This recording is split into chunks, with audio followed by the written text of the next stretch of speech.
you became a civil monk. I mean, Australia is not the kind of place I would imagine you meet many civil monks. And you mentioned the word obsess about martial arts. Yeah. Like, teach me more about that. So you were growing up in Oz and you just got bang into martial arts. I've got to go to Asia and go and get closer to this thing. Like, how did you even get into that headspace in the first instance and then physically get yourself there? It started, well, it's one of those soul things because it started when I was about 5. And 5 years of age, it was like I saw somebody doing martial arts on a TV show, and I was just Mhm. like, that thing right there, that's Oh, what wow. I need to do. And then you're like, okay, I don't know why I need to do that, but I need to do that. And then you started studying, doing all these weird and wonderful things. And then you just kept going. So by the time I got to the early 90s, I had a third dan in karate. So a dan is like when you get to black belt, that's a first dan. And then every layer beyond that is referred to basically as a dan. Just Mhm. people are usually familiar with that. So I had third dan in karate and one in internal Taoist kung fu and one in taekwondo. And then I was like, I want to do this properly. And in doing that, it was like, well, if you want to do it properly, you've got to go to where masters are. And Mhm. masters aren't in country New South Wales. So, and I was an absolute hillbilly. So Yeah. that was the other part of it. But then from there, like I ended up finding this envoy in some funny circumstances, but it all sort of came together.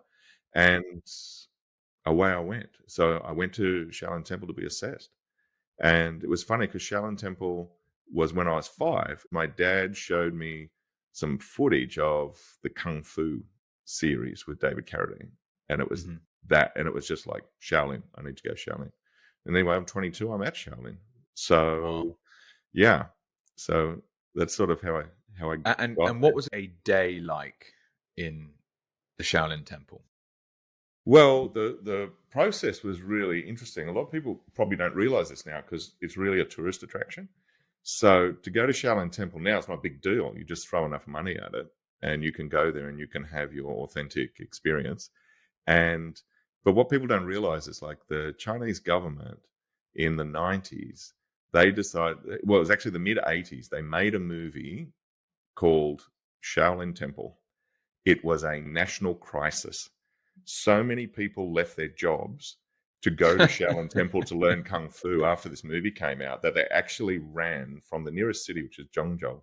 They ran trains basically 24/7 for about 10 months, just Wow. sending people home. It was insane. And they realized we can make a lot of money out of this. So they did. If you go to Disneyland and you're walking along and you see like Mickey Mouse walks towards you, you know that's not really Mickey Mouse. Yes. That's Yeah. the guy dressed up.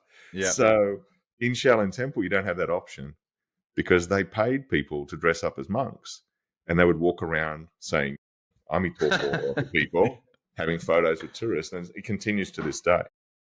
But I was very fortunate that what had happened because of a lot of the political workings at the time, there'd been another school that had been set up at the direct desire of and under orders of the last real Chan master that was there, and like he was acting abbot at the time, and that was Su Shi, and they set up this school, and I went and trained at that school. So that was a different ball game. So you were at training at 6 o'clock in the morning, and then you trained for about an hour and a half doing work with weapons, and then you did breakfast, and then after breakfast, you did about a 3.5 hour block of qigong, which is like fundamentals and forms and all that sort of work. They had a siesta, and after the siesta in the afternoon and evening, then you'd go back and you do another couple-hour block, dinner, couple-hour block, and you did that 7 days a week. Wow. And yeah, and Proper it was work. hard training. Mm. So yeah, And it very brings good. to mind, Jason, something that I think is so cool about this, where through your life you pick up different insights that you can then utilize later down the line. And you and I were talking about being efficient with your time Yeah, and how you can train yourself to be immediately prepared for what you need to do. And you gave me the example of watching a kung fu master basically wake up, stretch his neck, scratch his balls, and rock up, be like ready to go. Yeah, versus someone who's like, I need 2 hours of mobility before I can lift a weight. And exactly you right. you can just train yourself to sprint immediately. And we were talking about it specifically from more of an intellectual perspective. It's like you've got 3 kids running around. You don't have 4 hours to do deep work. Yeah, I was reading this book called Deep Work. Oh my god, what am I going to do? Unless I can get like a 4 hour that's window with right. like no interruption. You're like, no, mate, it doesn't work like that. So teach a little about that particular insight. And I love how it connects to something you physically saw somewhere very different, but then is part of what you now mentor. Yeah, so it's I think one of the things is if you want to be outstanding at something, you have to find people that are outstanding. Mm. There's two reasons for it. I suppose it's inevitable we're going to get into some woo woo. So, Yes, yes, right. definitely. Let's do So, it. well, the thing about energy, there's this principle, I think it's called entrainment, where if you get the best example is like if you get a whole heap of clocks, mechanism clocks, and you can start them with the pendulums moving at all different times. Within a couple of days, they're all moving exactly the same timing. And nobody's adjusted it, nothing. Just for whatever reason, they've Wow. all harmonized into that single thing. So we have this. This is actually a natural ability. It's an ability of the spirit. So when you stand in the presence of somebody who's completely outstanding, you're actually in the presence of the frequency they're existing at. Wow. So and this is also if you're around people that are rubbish, right? You're in their frequency as well. Yeah, and it And drags you down. Yeah. yeah, so if you want to be really outstanding, you need to kind of be in the presence. You need to be clear and you need to be aware and you need to be in the presence of those people. And in doing that, you're going to learn on a cellular level. And it takes years for your brain to unpack that, but it takes a split second for your DNA to download it. And now Really. you have the cellular memory of excellence. Wow. It makes me think about the fact that, and I don't know when I heard this or learnt this, but if a bunch of women live together consistently, they end up having their menstrual cycle at the same Exactly time. right. Yeah, Yeah. exactly right. Wow. Yeah. Okay. And I've seen Gosh. that through the therapeutic work. You can have a whole heap of women together that have got all manner of different things going on. Their physical cycles are all completely different. And somebody can be on like a hormone replacement, and the strength of that will pull everybody else's hormones into alignment with it. Wow. And it's quite astonishing. So yeah, it's around us everywhere. We do that all the time. Something I'd like to explore a bit more here is so the Shaolin Temple, like they nailed product market fit, and everyone's like, "Let's go there," and they suddenly were like, "Well, let's make some money out of this." It's a very natural kind Yeah, of yeah, process of human interaction. What interests me is this like essentially wisdom that was very real that yeah. actually just kind of basically forked off and went somewhere else, and you followed it there. And so, how much of this experience of this life about unlocking different pools of wisdom? That's a really good question. It's I suppose because I studied this stuff for a long time, and I said obsessively, but I think it's not like wasn't there a in the beginning there's a compulsion of your ego Mm, where you're just like, this is the thing that'll turn it around for me. This is the thing that it's the magic bullet. And of course, after a while, you realize there's no magic bullet to anything. So there's just sound principles, and whether or not you've got the willingness to change to meet the level. And I think that that's probably the big lesson that I got out of all that was you can be whatever you want on one level if you're prepared to become the person that operates at that level.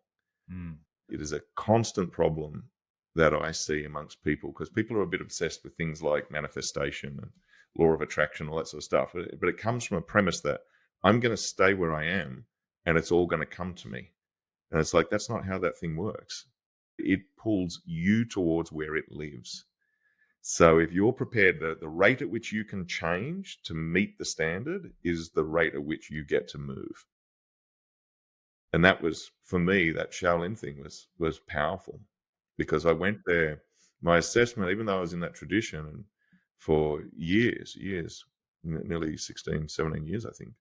And even though I was there for that, when I was in China being assessed, it was probably about 2 and a bit months. But I went away. I had such a weird experience because all my friends did martial arts. So we used to get in the backyard and spar and do all that sort of thing. I went away. For them, it was no time at all. For me, it was like a decade. And I came back and I was a completely different person. And it just weirded people out because they're like, yeah, we know what you're like. And they go to step in front of you and they're just like, I feel like I'm going to die and I don't know why. And it's like, because I'll kill you. That's Wow. why, because I'm training that, right? You're training to go, this is not a joke anymore. And you bring a different energy to it. So, but we got to have that about everything. You got It's to have that making in me our life. it's making me smile, Jason, 'cause it's making me think of my friends that would joke about losing yourself in India traveling, as a backpacker.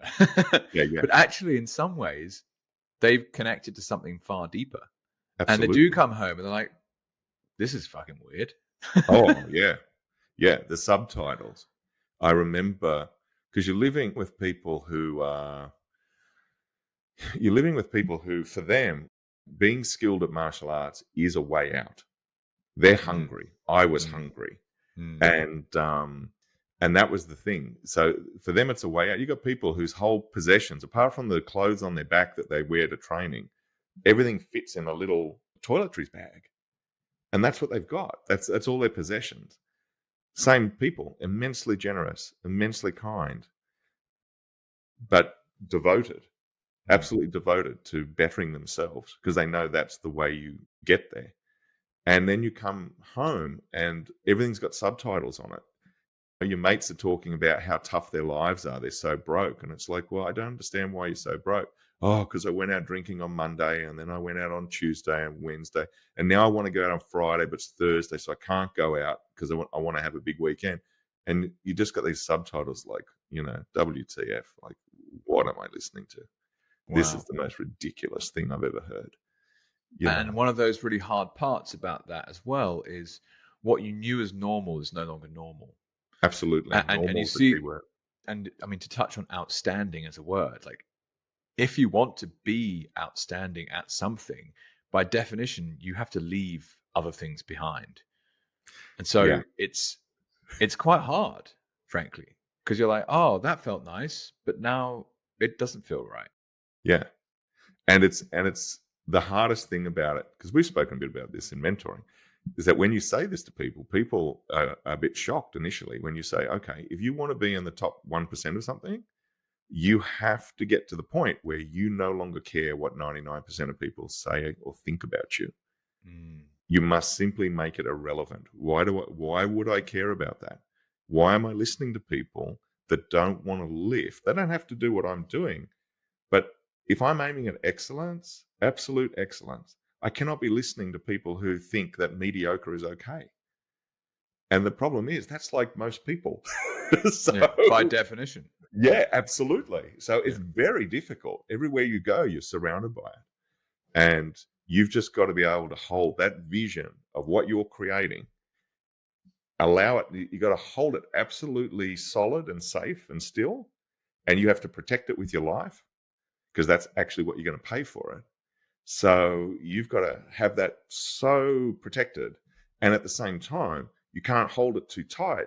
Otherwise, you'll crush it and you won't get to where you want to go either. So it's an amazing balance that you have to do.